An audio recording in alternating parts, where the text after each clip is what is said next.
Hey buddy, what you doing? Is it Christmas yet? No, sorry, not yet. I can't wait for Christmas. Yeah, I can't wait for Christmas either. In fact, let's celebrate now.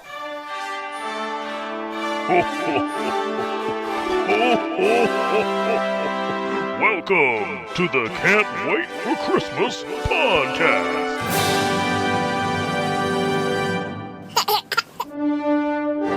It's April 25th, 2017, and that means there's 8 months to go until Christmas.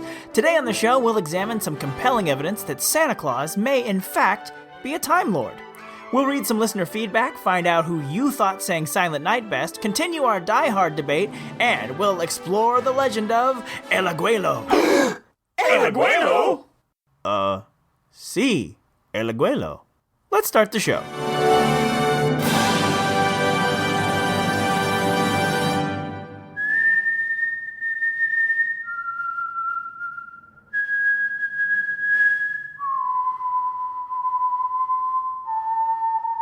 Christmas, the final frontier. These are the ramblings of the Can't Wait for Christmas podcast. Its monthly mission? To spread holiday cheer, to keep making silly Christmas jokes, to merrily go where no podcast has gone before.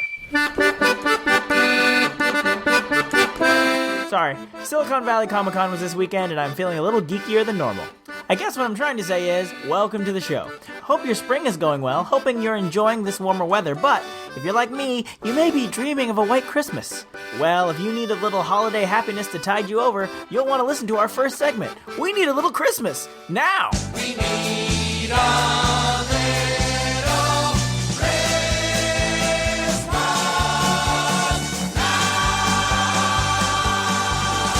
This is definitely an odd one, but then, so am I. A few weeks ago, I took my first solo trip to Disneyland in several years, partially just as a fun vacation, but also to get some footage for Season 3 of my Disneyland YouTube series called Kingdom Comedy. Since I was there by myself, I didn't have to worry about embarrassing my wife or my kids, so one day, I wore all my Christmas stuff to the park. I had a Christmas light necklace, light-up Christmas Mickey ears, and of course, a Can't Wait for Christmas podcast t-shirt. Yes, it was early April, but the great thing about Disneyland is that no one looked at me sideways. Several people thought it was actually pretty cool. In fact, when I went to meet Chewbacca, he seemed super excited about my Christmas gear. He was pointing to my shirt, he got the attention of the people who take the pictures, he made sure they saw my shirt. It was really cool. So I'm going to assume that the Can't Wait for Christmas podcast is super big on Kashyyyk. Although I will admit that Captain America and Spider-Man seemed a little confused by all my Christmas gear, but they definitely rolled with it and seemed to find it amusing. But the moral of the story is, if you're looking for a place to wear your Christmas gear any time of the year, look no further than the happiest place on earth. Unless you know some other safe harbors to wear your Christmas gear any time of the year. If you know any, leave a comment at can'twaitforchristmaspod.com.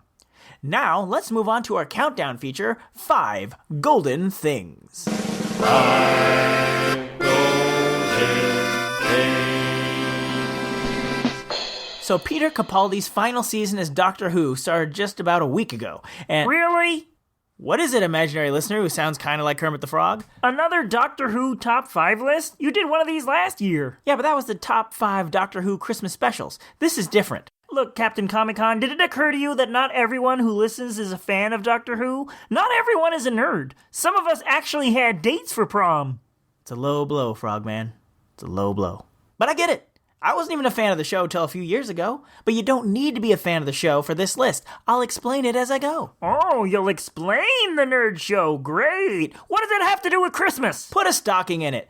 Look, Santa Claus does a lot of things that aren't easy to explain, but there's an alien race called the Time Lords in Doctor Who, and they have a lot of amazing powers and abilities. Now, if you believe that Santa is secretly a Time Lord, you can answer a lot of the mysteries about his legend. All right, go ahead, Who Boy. Actually, it's Whovian, and here we go. Number 5. Santa mystery: how does Santa get to every house in one night? Time Lord answer: Santa's sled is a TARDIS. So the Doctor is the main character in Doctor Who, and he is a Time Lord. He flies around in a spaceship called the TARDIS that looks like a blue police box from 1950s England. But not only can it fly, it can travel through time. Now, a TARDIS doesn't have to look like a police box. It can disguise itself as anything. Like, say, a sled. So now you can stop trying to figure out how fast Santa would have to be moving to get all the gifts delivered in one night. He just spends some time giving gifts in one neighborhood. Then, after about an hour or so, he pops back in time an hour or so, and he's in a whole different neighborhood delivering presents at the same time. He does that all night until everyone has their presents. See, it's not magic, it's Time Lord science. Number 4. Santa mystery. How does Santa fit all the toys in one bag? Time Lord answer, it's bigger on the inside. So, continuing to talk about the Doctor's TARDIS, remember how I said it looks like a blue police box, which is about the size of a phone booth? Wait, if you don't know what a police box is, there aren't any phone booths around either. What do you compare it to? Well, it's about the size of a porta potty. Ew! I know, but that's all I could think of. Anyway, despite its small outside appearance, inside it has this huge control room, a large library. I think they said it had a swimming pool. It's got a bunch of other rooms inside there. And this is because it's made from Time Lord technology. Time Lords can create things that are much bigger on the inside. Like, say, a sack of toys. From the outside, it'll just look like a small sack. On the inside, it can fit all the toys from Santa's workshop. Number 3. Santa mystery. How can Santa enter homes without a chimney? Time Lord answer, he uses a sonic screwdriver.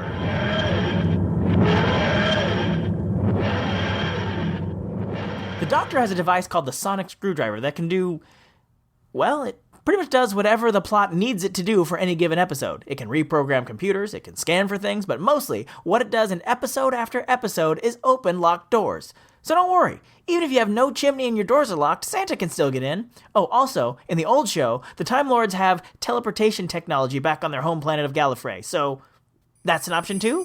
Number 2. Santa mystery. How do reindeer fly? Time Lord answer, they're aliens.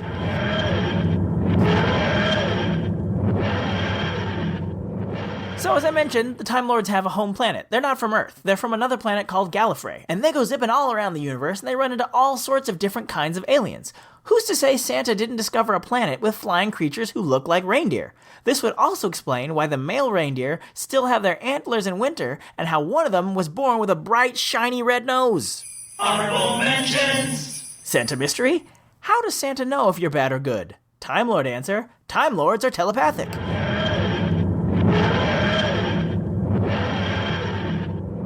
Yep, it's been established several times in the show. Time Lords have the gift of telepathy. I only put this as an honorable mention because it's never really explained the exact nature of their telepathy, but even their TARDISes have telepathic circuits. So I think it's safe to bet that he knows you're sleeping, knows if you're awake, and knows if you swiped an extra cookie after your parents were asleep. So you better watch out. Number 1. Santa mystery. Why are there different Santas at different stores, and why do they look different? Time Lord answer, Santa has regenerated.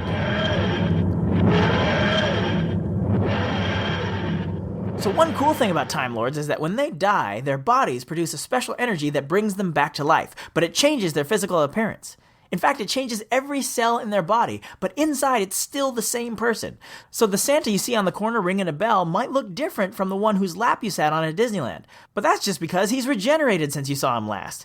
It also explains why he might not remember what toys you asked for last time. Regeneration does wonky things to a Time Lord's memory. It also explains why his look kept changing from when he was first known as St. Nicholas, to his early days giving out gifts, to the modern image of Santa with the red suit that we see today. Although I'd say now, this Santa Claus Time Lord has definitely decided on a look that he likes. So there it is, an airtight case that Santa Claus is in fact a Time Lord. What do you say? Agree? Disagree? Have more examples of how Santa is a Time Lord? I can't wait to hear it. Leave me a comment at can'twaitforchristmaspod.com or email me at christmas@tancast.com. Speaking of comments, let's dive into Santa Babb's mailbag. Santa Babb, he is gonna read some emails from you, or tweets, or Facebook messages too. Santa Babb, he is opening up his mailbag tonight. This first one is from Scott, who writes, Tim, just wanted to send you a message to let you know that I love the Can't Wait for Christmas podcast and that I greatly appreciate the time and effort that you put into it. Thanks very much. I think you might be more excited to know that my kids, ages 4, 5, and 9, love it as well. In fact, it's the only podcast that my 5-year-old daughter and 4-year-old son will listen to. And they love it so much they actually ask for it almost every time we are in the car. Well, actually, they asked for the Christmas Bobcat, but they seem pretty happy when they hear your voice after making that request, which makes me think the podcast and the Bobcat are one and the same. I also wanted to let you know that a slightly modified version of one of the items in your Zazzle store has become my version of a neat little Christmas Now talisman. By taking the bumper sticker available in the store and adding the word podcast to it, the nature of the item shifted from something that alerts people to how much I like Christmas into a great conversation starter. The fact that people that I work with, my friends, and even strangers in parking lots have stopped to ask me about both the sticker and the podcast has been such an unexpected treat. It's such a pleasure just to talk to people for a few moments about something so joyful and fun, especially when they share one of their Christmas memories with me. I can't thank you enough for inspiring these experiences. I think that my bumper sticker houses a little bit of Christmas magic in it, and I truly believe it is just as wonderful of a bargain as those fire engines, the one with the real fire hose that squirts real water, that they had in Schoenfield's on Lexington. Best wishes to you and your family, Scott. P.S. I attached a picture of the slightly altered bumper sticker just in case you were interested in seeing it. Thanks so much, Scott, and hello to your little ones, just in case they're listening to today's Bobcat. And I'm glad the bumper sticker is a good conversation starter. It's always fun to talk about Christmas. It's one of those things that you can always find a good memory to talk with someone, even if you don't know them. Also, I like the alterations you made. I posted a picture on the website for everyone to see. That's why I like having our shop at Zazzle. Not only can you get some cool stuff if you like the show, but you can make it your own. You can add words, add pictures, change the colors, do whatever you want. The limit is only your imagination. And international copyright laws. So, feel free to head over to Zazzle.com/can'twaitforchristmas to see if you can find a Christmas talisman of your own. But before you do that, or I guess while you do that, if you're good at multitasking, I've got some more listener feedback from the mailbag. This next one is a comment left on last episode from Emily. She says, "Hey Tim, I love your podcast and your guest appearances on Nostalgia." Thank you very much. I wanted to share some of the ideas I had for a holiday overlays at Disneyland. Smiley face. Let me stop real quick. This is awesome. I love that you made your own top 5 list. You won for my favorite comment of the day, Emily. You know what? Let's do Emily's 5 golden things. 5 golden things. Bonus Emily edition! Number 1. Unfortunately, I haven't been to Disneyland during the holidays, and I heard a rumor that this is already in place, but if it isn't, I think an overlay of Christmas cheer on the Storybook Land canal boat ride would be adorable. I mean, little wreaths and little snowmen around those adorable fairy tale scenes, love it! I will say they do kind of already do this. I checked with a cast member friend of mine, because, you know, I'm cool like that. I know cast members, and I'm not going to say this person's name, but they're pretty important in the world of Storybook Land, and they assure me that they do decorate almost all the Storybook Land scenes except for Agrabah and Frozen.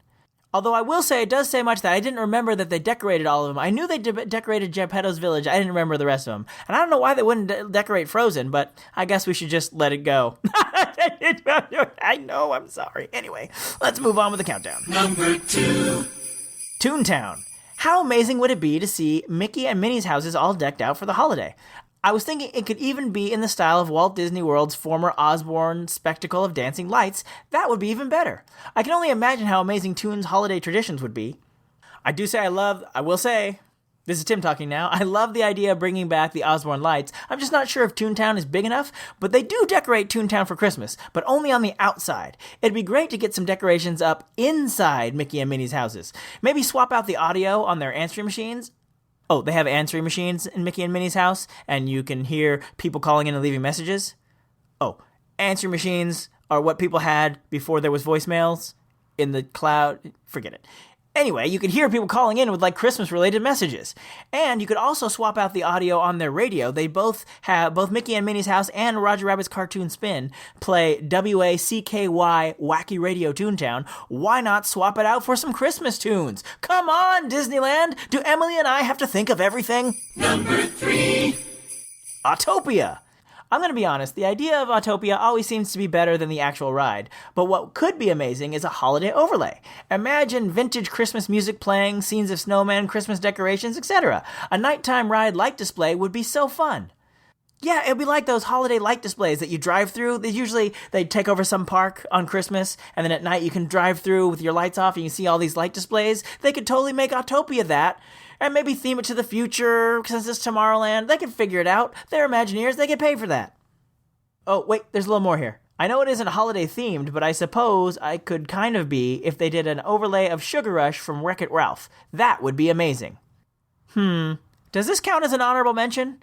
These usually go after number 2. Also, we usually count down. But we're counting up. You know what? It's Emily's lists, Emily's rules. I'm gonna allow it. Let's carry on. Number 4. I never had the chance to see America Sings, but from what I've read, it sounded pretty freaking epic. I thought it'd be rad if we could have something similar for Christmas. If they could have a show in the Great Moments with Mr. Lincoln Theater with animatronic characters singing and celebrating the season, I am sure it would be a mega hit. Could fulfill our Country Bear Jamboree void for a few months out of the year. That is a solid idea. Although I think people might grouse and complain if you took out Lincoln for some singing, dancing animals, even if they're singing and dancing about Christmas. But then again, plenty of people have been grousing and complaining about the Guardians of the Galaxy evicting the Twilight Zone Tower of Terror, and that hasn't stopped Disney from doing it, so might as well give this a shot. Number 5. Last idea, a holiday-themed restaurant. Again, I haven't had the chance to see the parks at Christmas time, so they may already do this. But if not, I would love to visit a restaurant with Christmas love in the air and in the food. That sounds like a brilliant idea. Seems like a natural fit for the Village Haas restaurant in Fantasyland. I saw how easily they turned the Tomorrowland Terrace into a Star Wars-themed eatery for Seasons of the Force. They could totally turn Village Haas into Santa's Kitchen, or something more clever. Darn it, Jim! I'm a comedian, not an Imagineer! Anyway, great stuff, Emily. Thank you so much. I definitely want more emails and comments like this. Any top 5s you want to redo, or ways to have a little Christmas now, or ways you'd like to add or even correct a previous show, email me or leave them at the website can'twaitforchristmaspod.com. Now, let's talk about tonight's feature with our special guest, imaginary listener who kind of sounds like George Bailey. Where is he? Is he not here? Really? Really? Not only can I not get a real guest for this month's episode, my imaginary guests are no-shows? How about the guy who suspiciously sounds similar to Darth Vader from our Star Wars Holiday Special review? Is he around? You rang? Ah! Don't do that. What is it you want? I was just about to take all my limbs off and have a bath. Sounds soothing. I was going to ask you if you could help me with this next segment about Christmas folklore. I have to warn you, it's not your normal Christmas tale. In fact, it's downright spooky. You could say it's a little on the dark side. I see what you did there. Kind of hard to miss it. Fine, but make it snappy. I haven't got all day. Okay, welcome to our first ever edition of What's That Christmas?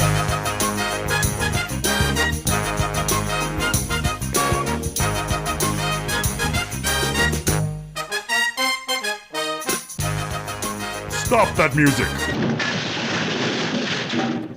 Okay, well, glad we spent all that money on a band. Now we have to buy them all new instruments.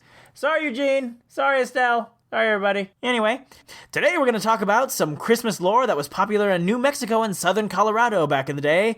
The legend of El Agüelo. Now, Vader guy. Is El Agüelo a wolf, a spirit, or some old guy? I'm going to guess he's a spirit?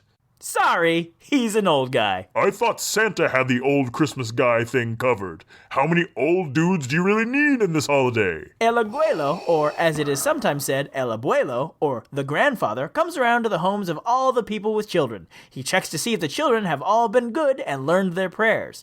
What does he do if they haven't learned their prayers? Smash one of their Christmas presents, set fire to their stocking, beat them. Wow, you weren't kidding.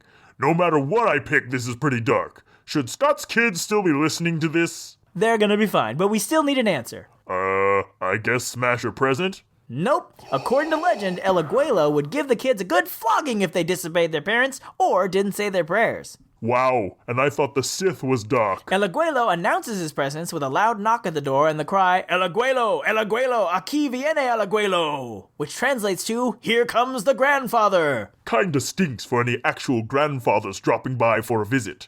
Instead of the kids running up to give Grandpa a hug, they're all hiding under their beds. Well, what is the response expected from the children when El Agüelo announces his presence? They come to the door and recite their prayers, they have to hide and the first one to get caught gets no presents, or they have to bite a branch off a Christmas tree. I'm guessing they have to eat the Christmas tree branch? No! They just say prayers. Come on, forcing children to eat an evergreen branch? That's disgusting. Based on the answers up until now, I think you gave me a false expectation. After they say their prayers, El Agüelo has the kids do what?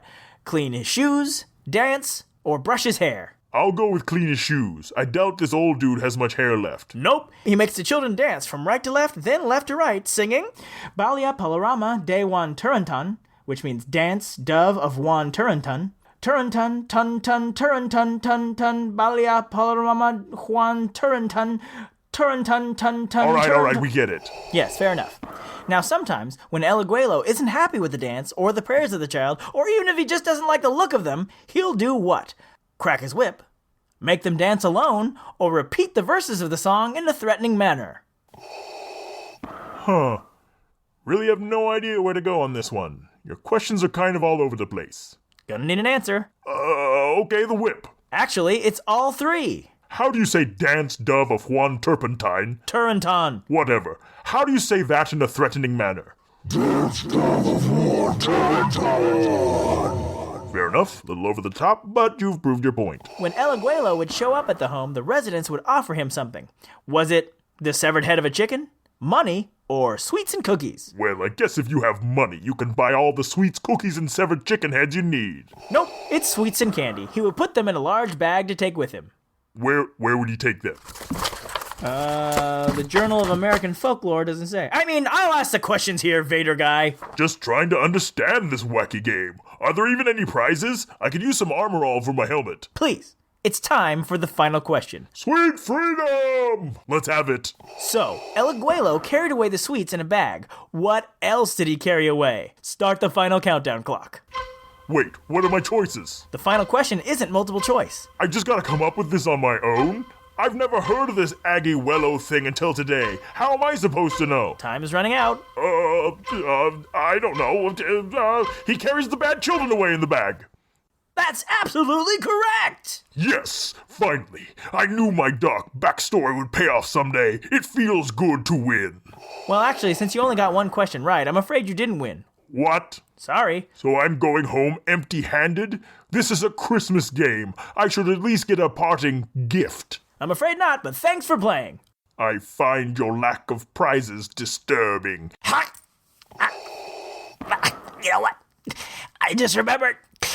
If you answer the last question correctly, you get a year's supply of armor all. Very well. I'll expect delivery this afternoon. Now, if you'll excuse me, I'm late for my limbless bath. Whew.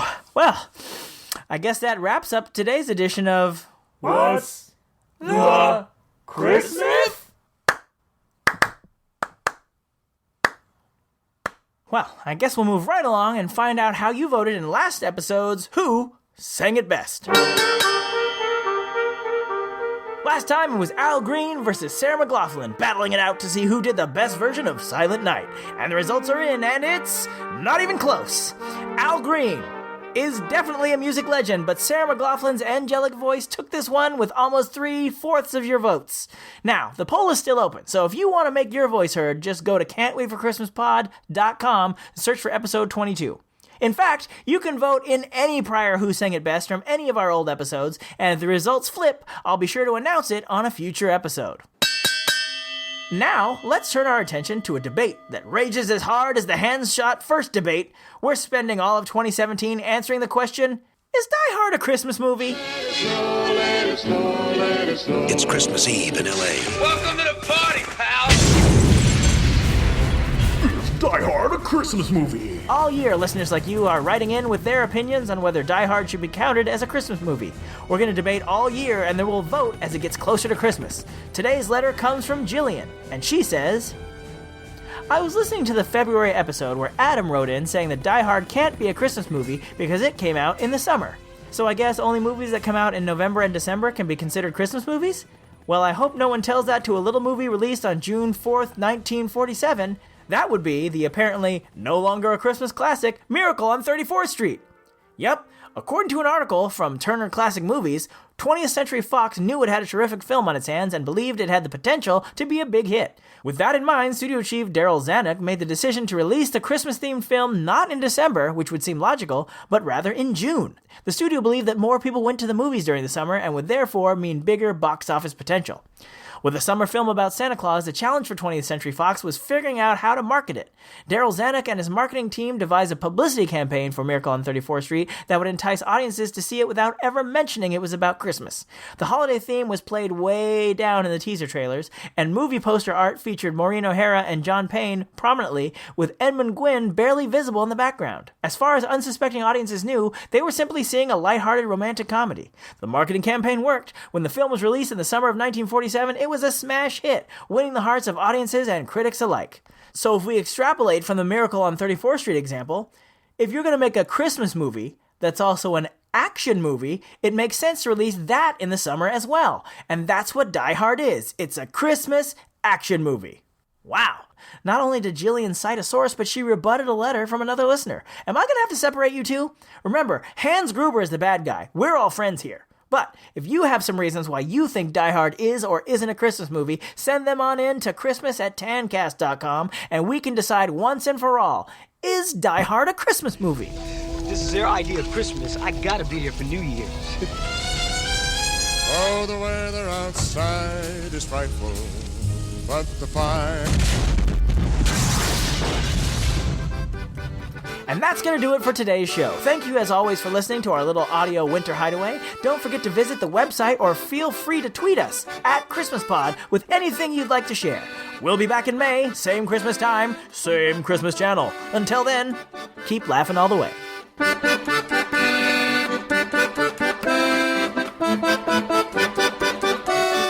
that was Christmas 1983. Actually, Dad, it's 2017. Oh. Ho, ho, ho! Thank you for listening to the Can't Wait for Christmas podcast. If you like what you hear, please subscribe to us on iTunes, or we're available on Stitcher and Google Play as well. If you'd like to leave a comment on this or any episode, go to our official website at can'twaitforchristmaspod.com. While you're there, you'll find a link to our official Zazzle store, where you can grab customizable t-shirts, ornaments, bumper stickers, and all sorts of other Christmas merchandise all year long. You can also connect with us on our Facebook page, facebook.com/can'twaitforchristmaspod. Or on Twitter, we are @ChristmasPod. Or you could always send us an email directly at christmas@tancast.com. The Can't Wait for Christmas podcast is part of the Tancast Podcast Network.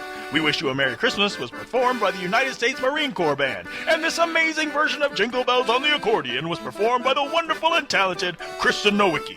All other music and sounds used in this episode are the properties of their individual copyright holders, and no infringement is intended. Okay, boys, did I forget anything? God bless us, everyone. Ho, ho, ho!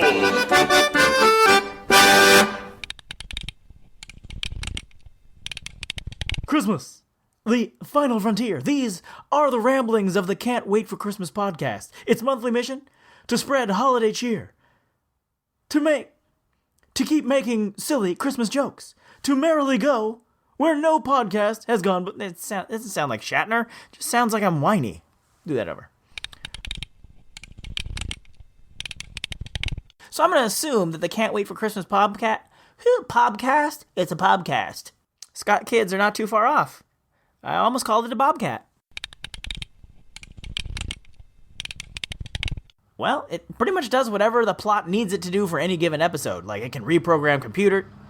Really? Really, motorcycle? You're ruining the Christmas cheer! I also want to let you know that a slightly modified version of one of the items in your Zazzle store has become my version of Need a Little Christmas Nap. Oh, Tim, why not read the sentence and then talk? Nah, just blather. I also wanted to let you know that a slightly modified version of one of the items in your Zazzle store... Oh, gee, Mrs. Cleaver, I'm going through puberty. Balia Paloma Dewan Turuntan. I think that's what my wife said. My wife told me how to pronounce the Spanish, but instead of writing it down, I thought, I'll remember it. Anybody who's listened to the outtakes of this podcast knows I will not remember it. Here goes. Turuntan. Balia Paloma. Balia Paloma Dewan Turuntan. Tarantan. I can't pronounce it very well. I have to very staccato.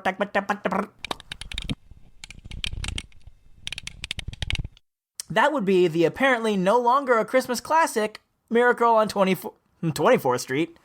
You got, man, you're 10 blocks over. You want to go over to 34th Street. There ain't no miracles here. With that in mind, the studio chief, Daryl Zanuck. Jillian, why would you give me Daryl Zanuck? I don't know how to pronounce his name. Jillian. Ooh. Wow, I can't believe I recorded that long. I thought this was going to be a short show. Oh boy, editing.